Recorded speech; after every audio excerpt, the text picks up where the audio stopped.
दोषानिवारी तुझे जीवावे रामरूपी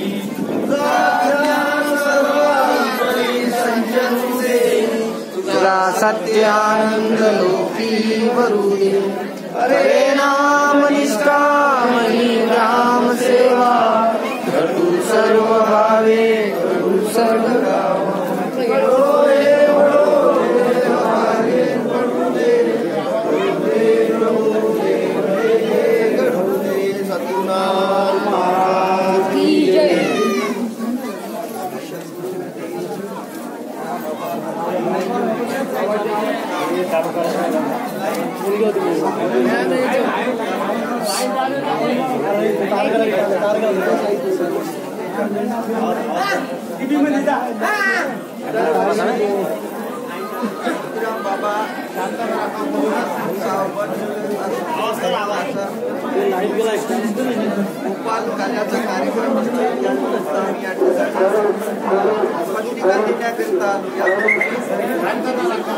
या गावातील काही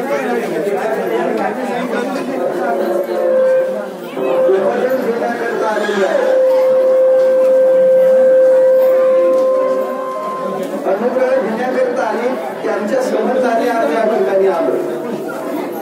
रात्रीला मुलगा विसर्जा होता.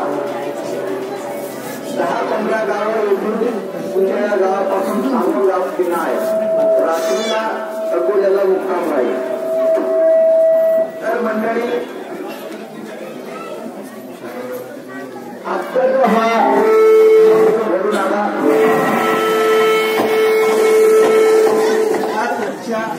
आमच्या पिढीच्या समोर आमचा हा देव संशोधनाचा कार्य आहे. ज्ञानेश्वर तुकोबाराया तुकडोजी महाराज हे असे महान संत होऊन गेले. या संत महात्म्यांनी तुम्ही देव कोणाला म्हणाल, देव कोणाशी म्हणावे आणि त्याची कैसे जाणावे असे वचन लिहून ठेवले, अशी वाणी लिहून ठेवली. तर ते म्हणतात का देव हा तुमच्या जवळच आहे, पण त्याला तुम्ही जाणाल कसे किंवा त्याला ओळखाल कसे. तर सद्गुरू शिवाय त्याला ओळखता येणार नाही. म्हणून गुरु करा हा शब्द ठेवला. गुरुला जाऊन विचारा, गुरु तुम्हाला सांगतील. धन्य धन्य सद्गुरू राव देवी दाखविला देव. तर देव तुझ्या जवळ आहे. तुझ्या जवळ आहे म्हणजे तू कोण्या ठिकाणी आहेस प्रश्न असा तयार होते. तू कोण्या ठिकाणी आहेस. तर तुम्हाला ठिकाणच माहित नसतं. तुम्हाला ठिकाणच माहित नसेल तुम्ही कोण आहात म्हणून. मी कोण, कोणते माझे ठिकाण. तुम्ही कोण आहात आणि तुमचा ठिकाण कोणता. तुमचा ठिकाण भेटला म्हणजे तुम्हाला देव भेटला. उत्तर असं आहे, तुमचा ठिकाण भेटला म्हणजे तुम्हाला देव भेटला. बरं, एक विचार करा का आपण जिवंत राहून आहोत. देव आहे म्हणून आपण जिवंत आहोत. देवच नाही तर आपण जिवंत नाही. ही साधा प्रश्न आहे. का ज्याच्याद्वारे आपण बोलतो, चालतो, खेळतो, हिंडतो, फिरतो, सर्व कार्य करतो, ज्या दिवशी तो या देहातून निघून जाईल त्या दिवशी या देहाची कथा काय होईल. शेवटी मशान खतीशिवाय दुसरा काही त्याला उपाय राहिला नाही. त्याचं नाव आहे देव ना. तो जाणावचा आहे म्हणजे त्याला पाहावाचा आहे. पहा पहा डोळे भरी असं शब्द ठेवलेला आहे. तर त्याला ओळखल्याशिवाय नाही. आणि हा ज्ञान फक्त गुरु तुम्हाला करून देतील. त्याला ज्ञान मार्ग म्हणून नाव ठेवलं आहे.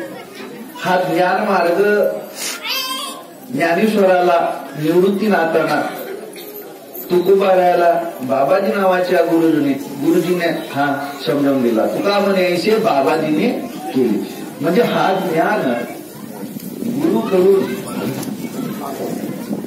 हा ज्ञान गुरुकडूनच मात्र समजतो, त्याला ओळखता येते. ज्ञान म्हणजे ओळखणे. देवाची ओळखी गुरुकडून केल्या जाते.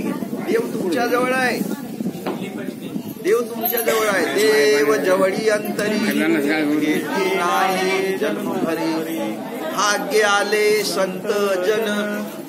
भाग्याने संत भेटले आणि झाले देवाचे दर्शन म्हणजे भेट, देवाची भेट. तर देव कसा आहे, कोठे आहे, हे गुरु तुम्हाला सगळ्या गोष्टी समजावून देतील, तेव्हा कळतील. मग तुम्ही मग त्या देवाची भक्ती करा. मग भक्ती करता येते, मग साधना. आता जन्म घेण्याचा तेवढाच उपयोग आहे, कोणता? देवाची ओळखी करून जाणे. देव ओळखी केल्याशिवाय कोणीही मरू नये. पहिली गोष्ट असं आहे, मरावचं आहे, कोणालाही मरावं लागेल, मरावसाठी देह जन्माला आला. देवाची ओळखी करून मेल्या तर तुमच्या जन्माचा सार्थक झाला. जन्म आल्याची सार्थक विठ्ठलची एक देखलिया. एवढा मोठा लाभ तुम्हाला या प्रपंचामध्ये आहे. तुका म्हणे आम्हा थोर लाभ झाला. कोणता? देवाच्या ओळखीचा फार मोठा लाभ झाला. तर देवाची ओळखी करून गेला पाहिजे. मनुष्य देव त्याच्यासाठीच आहे. निज प्राप्ती लागी देवे दिदली मनुष्य येऊनी. देवाचा विश्वास बुडवली निज पतन पावती.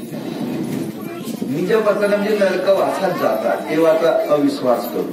तर तसं न करता साधू संत लोक भागवत, कथा, कीर्तन, प्रवचन यांच्याद्वारे लोकांना काय सांगतात का देवाची ओळखी करून घ्या, देवाची ओळखी करून घ्या, देवाची ओळखी करून घ्या. म्हणून संत बोलतोची देवाचा स्वतः. देव कोणाला म्हणावा हा प्रश्न तुमच्या समोर ठेवला आहे. देव कोणा? कारण ज्या अर्थी नाव आहे, ज्या अर्थी नाव आहे त्या अर्थी त्या नावाची कोणती तरी वस्तू असल्या पाहिजे. कारण या जगामध्ये अशी एकही वस्तू नाही का त्या वस्तूचा नाव ठेवण्यात आलेला नाही. जुन्या लोकांनी सगळ्या आजपर्यंत कोणी जन्माला आला का त्याला नाव ठेवण्याची रीत आहेच. जसा आपल्या शरीराकडे जर पाहिला तर कान कोणता आहे, डोळा कोणता आहे, नाक कोणता आहे, हात कोणता आहे, पाय कोणता आहे, हे सगळे नावं ठेवलेच आहेत ना. पक्ष्याचे नावं ठेवले आहेत, पशूचे नावं ठेवले आहेत, माणसाचे नावं ठेवली आहेत, झाडाचे नावं ठेवले आहेत. तसा देवाचाही नाव ठेवलेलं आहे. आणि तो नाव ठेवला कोणी? साधू संतांनी ठेवलं. नाव कशासाठी असते? आता ओळखी करण्यासाठी. कारण नावाशिवाय ओळखी करता येणार नाही, नावाशिवाय माहिती देता येणार नाही. म्हणून नाव ठेवण्यात आलेलं आहे. तर देव हा नाव आहे. नाव नैनी झडझडीत दिसे, पाहता स्वरूप प्रकाशे, पाती लागले विकार पिशे, म्हणून देव हा कळे. देव त्रिकुट शिखरी, देव तुर्येच्या माझ घरी, अचल झडके दसवे द्वारी, चालवितसे सकळासी, चालवितसे सकळासी. म्हणून तो देव आहे म्हणून तुम्ही या ठिकाणी बसले आहात. तो देव आहे म्हणून तुम्ही या ठिकाणी आले. म्हणून त्याची ओळखी केलाच पाहिजे. देव ओळखावा आणि जन्म सार्थक करावा. न कळे तरी संत संग धरावा, म्हणजे देव कळे, म्हणजे देव कळे. असं हा संतांचं कार्य आहे. म्हणून मंडळी, या गावची काही मंडळी आली ते तुम्हाला साक्षी आहेत. त्यांना तुम्ही विचारा, ते सांगतील का हो तुम्ही देव पाहिल्या का? कारण हा उपदेशाशिवाय कार्य करता येत नाही. महिन्याचा दुसरा एक उपदेश असते, महिन्याचा दुसरा रविवार, आणि त्या दिवशी हा कार्य चालतो. रविवार येतो, रविवार दिवस सायंकाळपर्यंत आल्या, रात्रीचा कार्य असते. दुसऱ्या दिवशी आपल्या घरी. या ठिकाणी मात्र उपदेश किंवा अनुग्रह घेताना दारू, मांस, चोरी, जुवा, सट्टेबाजी अशा वाईट व्यसन मात्र तुम्हाला त्याग करावा लागते. दारू पिणे योग्य आहे का? मांस खाणे योग्य आहे का? नाही आहे.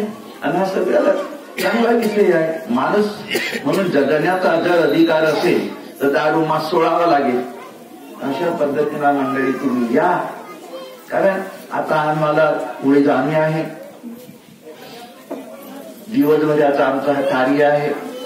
आम्ही रात्रीला 9-10 वाजेपर्यंत अकोल्याला जाऊ, तिथे पत्रिका देणे आहेत. गाव पुष्कळ आहेत.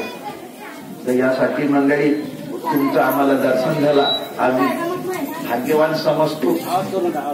इथपर्यंत आम्ही आलो हे आम्ही आपले भाग्य समजतो. आमचा एवढा बोलणं झाला, ऐकून घेतल्या. आता तुम्ही आपला मन बनवा आणि या, पण नुगरे राहू नका. देवाची ओळखी करून मेलाच पाहिजे असा मनात निश्चय ठेवा. देवाची ओळखी करून मरावा. देव त्याच्यासाठी जन्माला आला.